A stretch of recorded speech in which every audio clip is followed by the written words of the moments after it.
A few years ago, the world saw Peugeot look deep into its past and resurrect a scooter coming from what is for me one of the coolest eras for Euroscoots. Ito yung 50s.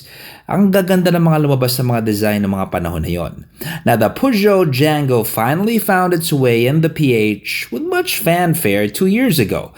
Ngayon naman, meron tayong bagong labas na Django, and it's not just a facelift na salpak accessories lang and palit kulay. This is the all-new Django Cafe Racer, and it is just simply a better scoot.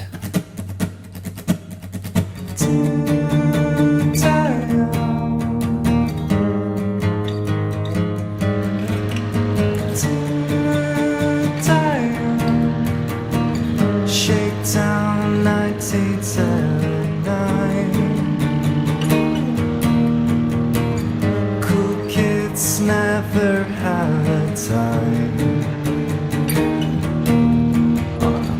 Long wire right above the street.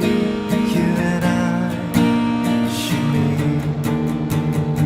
So this feature will be more about the differences and why ngayon ang pakiramdam ko ay gusto ko nang ibenta yung Gen 1. Bakit? The performance. The new Django Cafe Racer is now liquid-cooled and equipped with 4 valves. It's a faster, more zippy bike.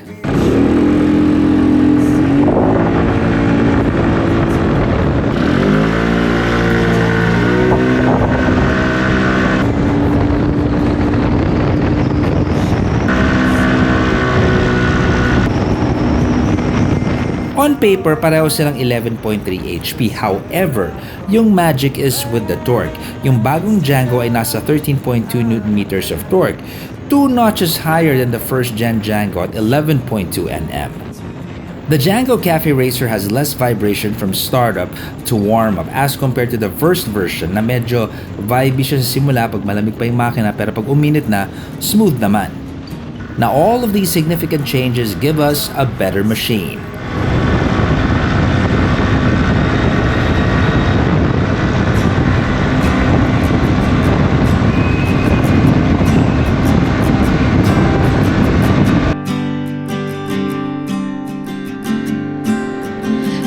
It's a bittersweet symphony, this life.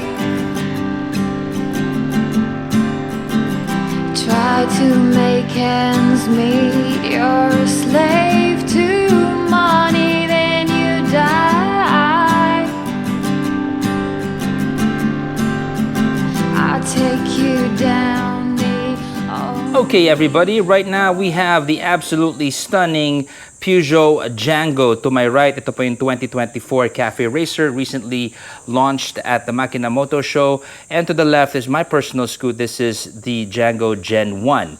And we're going to be talking about this. I'm going to be telling you about the differences. It's a looker, right? It's one of those bikes na nung lumabas siya, it just caught my attention. I have a sweet spot for retro scoots. In terms of aesthetics, as you guys can see, it is pretty much the same frame. It is pretty much the same body. But there are updates here that are worthwhile. Hindi po siya parang for the sake of palit tayo dito, mga cosmetics. Hindi lang ganon. There's a lot of things that they did with this. Let's just talk about the similarities first.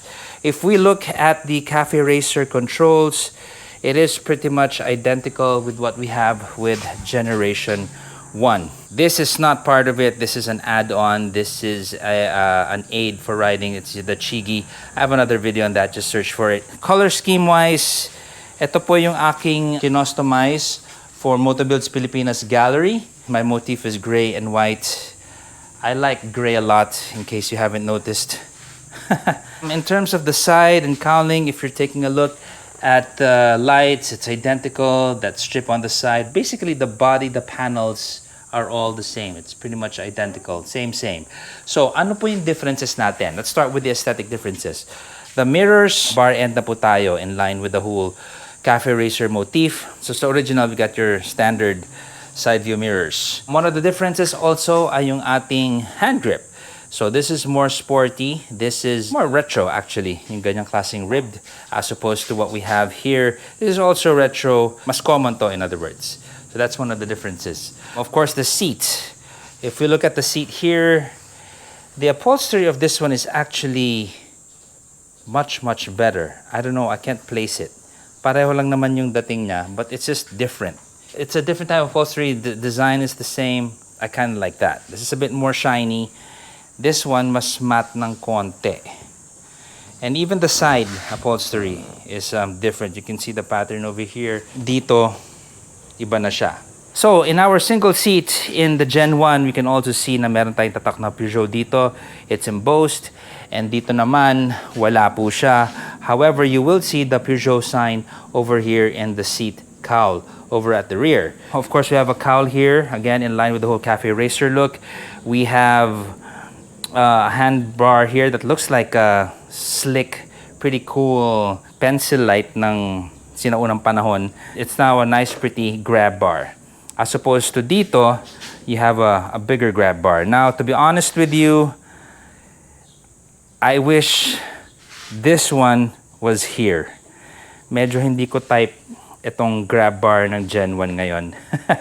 I mean, dati okay lang siya kasi wala naman tayo kukumpere. May ganito na eh. So, ang layo. Mas maganda to, di hamak.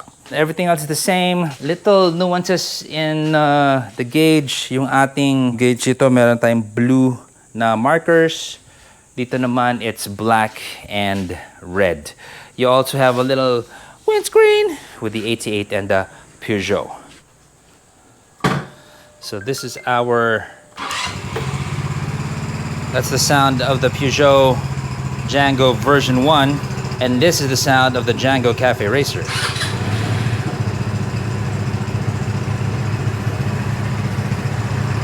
So clearly, I don't have a DBL meter. I mean, I do have a DBL meter because of the band, but you know, I just can't find it.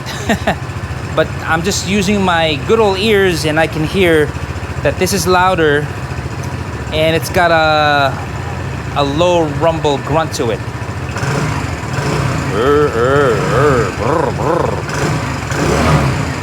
Oops.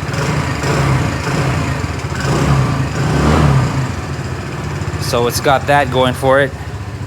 Whereas our liquid-cooled 4-valve, much tamer sounding. It's really the exhaust. Yeah, this is much quieter, much tamer sounding.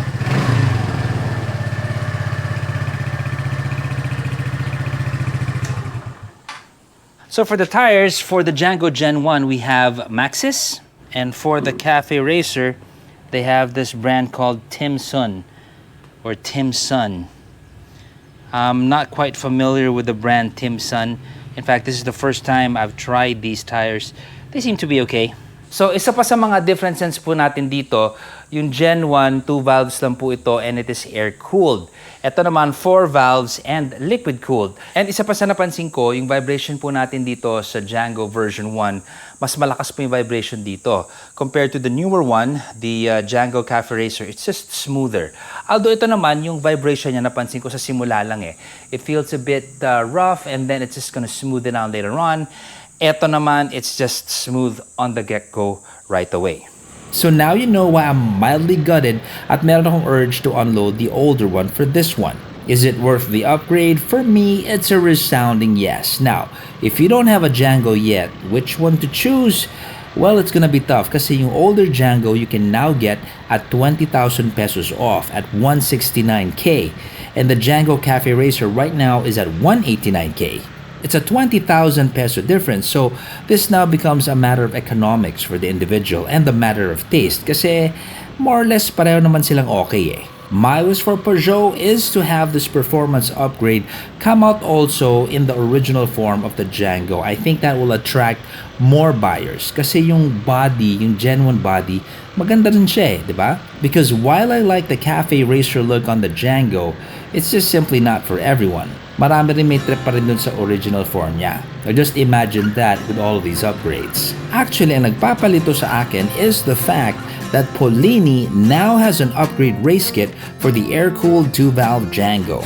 Matindi rin yung race kit ng Polini. Kaya pa niyang palakasin ang Django Gen 1. Now, while that will cost more than 20,000 pesos, I'm sure, I think I'm gonna explore this for now. The Peugeot Django version 1 is currently my daily ride. Araw-araw ko tong ginagamit and it hasn't disappointed me in terms of reliability. And this is what you can also expect from the Django Cafe Racer. This is Zach from Makinamoto Features. Au revoir. Summer nights and long warm days, stolen as the old moon falls.